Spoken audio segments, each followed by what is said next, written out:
नमस्कार, दिल्ली न्यूज में आपका बहुत बहुत स्वागत है। चलिए देखते हैं आज की 25 फटाफट काम की और महत्वपूर्ण बड़ी खबरों को। पर इससे पहले वीडियो को लाइक करना बिल्कुल न भूलें। दिल्ली में आज से लक्ष्मी योजना की शुरुआत। पात्र महिलाओं को हर महीने मिलेंगे 2500 रुपए। दिल्ली की महिलाओं के लिए बड़ी खुशखबरी है। मुख्यमंत्री रेखा गुप्ता आज से दिल्ली लक्ष्मी योजना की शुरुआत करेंगी। योजना के तहत पात्र महिलाओं को हर महीने 2500 रुपए की आर्थिक सहायता दी जाएगी। 26 अगस्त को तालकटोरा स्टेडियम में लाभार्थियों को स्वीकृति पत्र भी दिए जाएंगे। हालांकि योजना की राशि बैंक खातों में 1 सितंबर 2026 से ट्रांसफर होनी शुरू होगी। सरकार के मुताबिक इस योजना का उद्देश्य कम आय वाले परिवारों की महिलाओं को आर्थिक रूप से मजबूत और आत्मनिर्भर बनाना है। दिल्ली में अब सिर्फ पहचान पत्र से मिलेगा 10 किलो एलपीजी सिलेंडर। जानिए नियम और कीमत। दिल्ली में बिना पते के प्रमाण के भी 10 किलो वाला एलपीजी सिलेंडर लेने की सुविधा उपलब्ध है। इसके लिए ग्राहकों को केवल वैध पहचान पत्र दिखाना होगा। ये सुविधा खासतौर पर प्रवासी मजदूरों, छात्रों और छोटे कारोबारियों के लिए उपयोगी है, जिन्हें पते के दस्तावेज की समस्या होती है। डीलर से पहली बार सिलेंडर लेने पर सुरक्षा राशि और गैस की कीमत देनी होगी। दिल्ली में स्वाइन फ्लू पर सरकार अलर्ट। सीएम रेखा गुप्ता ने बुलाई इमरजेंसी बैठक। स्कूल्स को भी एडवाइजरी। दिल्ली में स्वाइन फ्लू यानी H1N1 के बढ़ते मामलों ने सरकार की चिंता बढ़ा दी। मुख्यमंत्री रेखा गुप्ता ने स्थिति की समीक्षा के लिए इमरजेंसी बैठक बुलाई। स्वास्थ्य मंत्री पंकज सिंह ने लोगों से घबराने के बजाय सावधानी बरतने की अपील की। अस्पतालों में जरूरी इंतजाम करने और डॉक्टर्स व स्वास्थ्य कर्मचारियों को अलर्ट रहने के निर्देश दिए गए। राजधानी में इन्फ्लुएंजा के करीब 3000 मामले सामने आए हैं।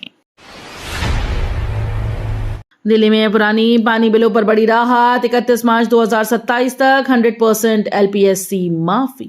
दिल्ली में पुराने पानी के बकाया बिलों को लेकर सरकार ने उपभोक्ताओं को बड़ी राहत दी। दिल्ली जल बोर्ड ने LPSC माफी योजना की समय सीमा बढ़ाकर 31 मार्च 2027 कर दी। पात्र उपभोक्ता सिर्फ मूल बकाया राशि का भुगतान करके लेट पेमेंट सरचार्ज यानी LPSC पर 100% छूट का लाभ उठा सकेंगे। इससे उन लोगों को राहत मिलेगी जिनके पुराने बिलों पर देरी के कारण अतिरिक्त शुल्क बढ़ता गया है। प्याज चीनी महंगी हुई तो नफेड से खरीद कर सस्ती दरों पर बेचेगी दिल्ली सरकार।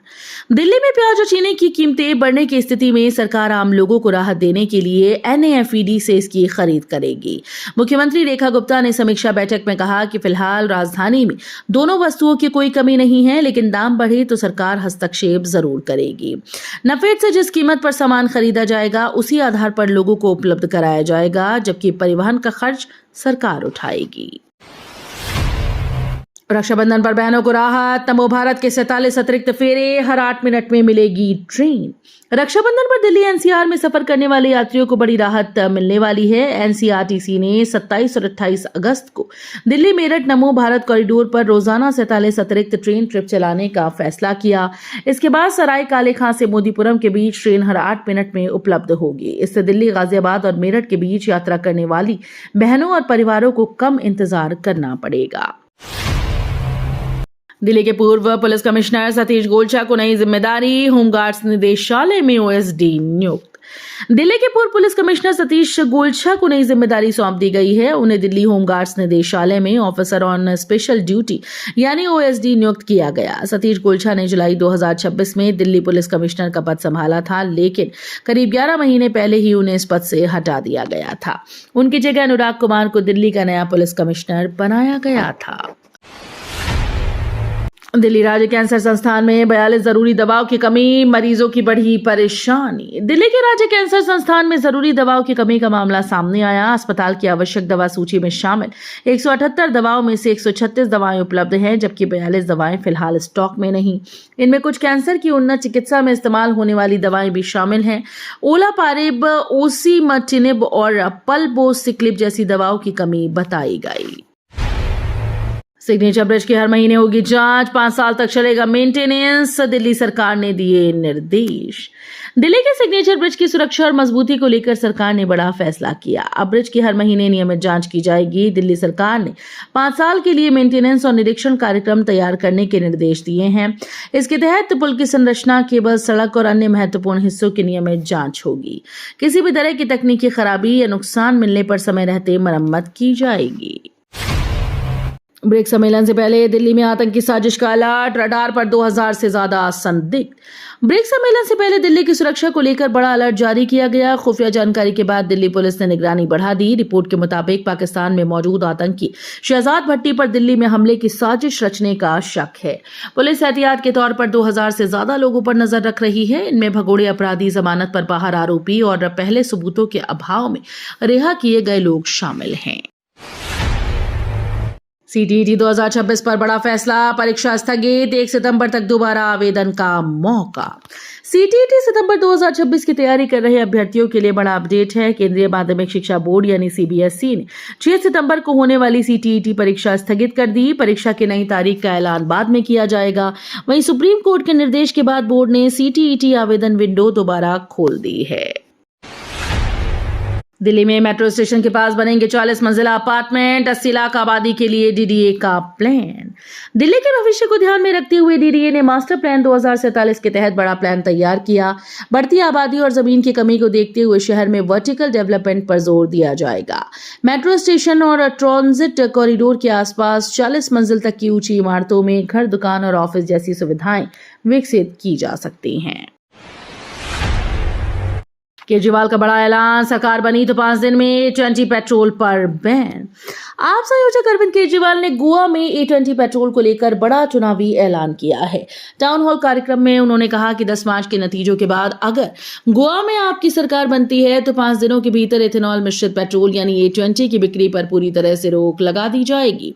केजरीवाल ने आरोप लगाया कि इस ईंधन से वाहनों के इंजन खराब हो रहे हैं और माइलेज भी घट रहा है।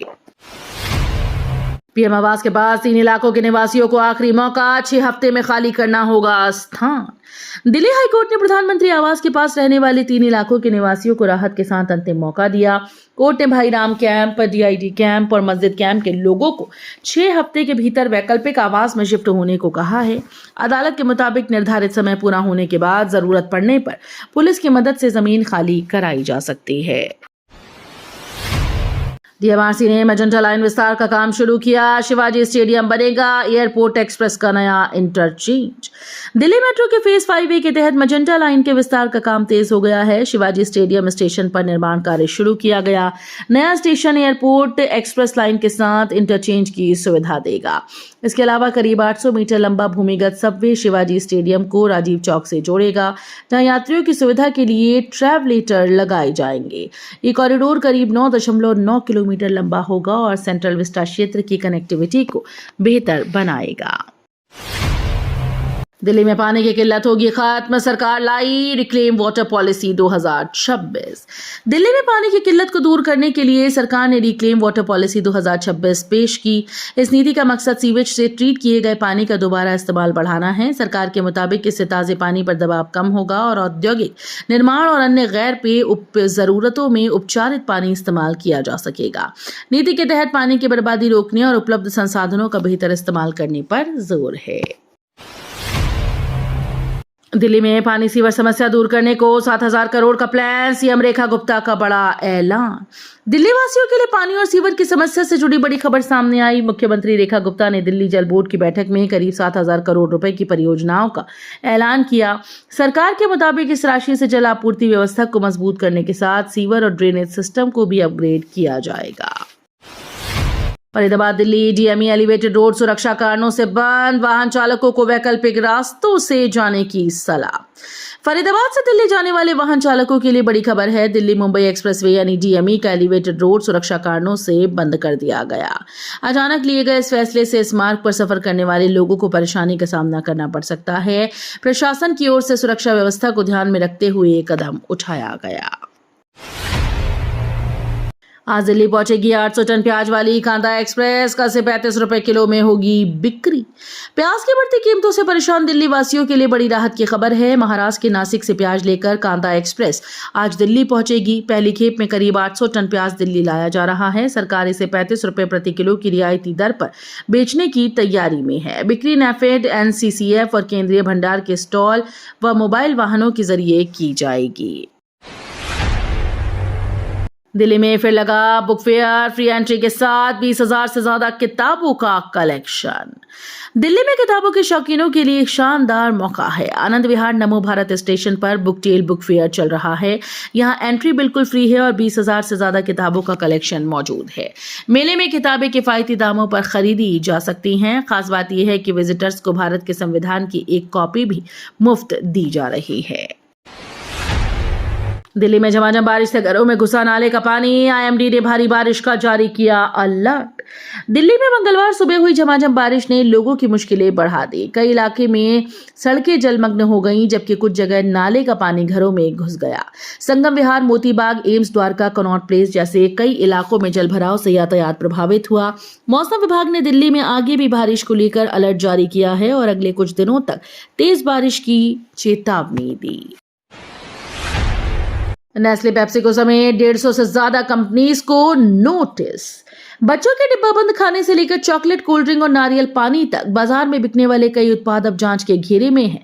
खाद्य सुरक्षा नियामक FSSAI के नेस्ले, पेप्सिको समेत 150 से ज्यादा कंपनीज को नोटिस भेजा है। आरोप है कि इन कंपनीज ने अपने विज्ञापनों में भ्रामक दावे किए और पैकेजिंग व लेबलिंग से जुड़े नियमों का सही पालन नहीं किया गया। इन जानकारियों पर जवाब देना पड़ सकता है। ओबीसी आरक्षण पर बड़ा अपडेट। यूपीएससी परीक्षा को लेकर केंद्र ने एससी से मांगा समय। ओबीसी क्रीमी लेयर के नियमों को लेकर केंद्र सरकार ने सुप्रीम कोर्ट से राहत की मांग की है। केंद्र ने 11 मार्च के फैसले को लागू करने के लिए अतिरिक्त समय मांगा और यूपीएससी सिविल सेवा परीक्षा 2025 और 26 के लिए छूट की मांग की। सुप्रीम कोर्ट ने कहा था कि केवल वेतन के आधार पर क्रीमी लेयर तय नहीं की जा सकती, बल्कि माता पिता का पद और सामाजिक स्थिति भी देखनी होगी। दिल्ली के पहले डबल डेकर फ्लाईओवर की नई डेट आई। 20 से 25 दिसंबर से शुरू होगा सफर। दिल्ली के पहले डबल डेकर फ्लाईओवर को लेकर नई तारीख सामने आई है। यमुना विहार से भजनपुरा के बीच बन रहे इस फ्लाईओवर पर 20 से 25 दिसंबर के बीच यातायात शुरू होने की उम्मीद है। करीब 1.40 किलोमीटर लंबे इस प्रोजेक्ट का लगभग 90% काम पूरा हो चुका है। पहले कई बार इसकी डेडलाइन टल चुकी है। निर्माण में मंजूरी और दूसरे तकनीकी कारणों से देरी हुई। दिल्ली एयरपोर्ट पर बनेगा फेडेक्स का एकीकृत कार्गो हब। 1400 करोड़ रुपए से ज्यादा का निवेश। दिल्ली एयरपोर्ट पर एयर कार्गो सुविधाओं को बड़ा विस्तार मिलने जा रहा है। फेडेक्स करीब $150 मिलियन यानी 1400 करोड़ रुपए से ज्यादा के निवेश से 2.3 लाख वर्ग फीट में एकीकृत एयर कार्गो हब बनाएगी। मंगलवार को नागरिक उड्डयन मंत्री के राम मोहन नायडू की मौजूदगी में इसकी भूमि पूजन समारोह हुआ। जीएमआर कार्गो सिटी में बनने वाला ये हब उत्तर और पूर्वी भारत की कनेक्टिविटी को मजबूत करेगा।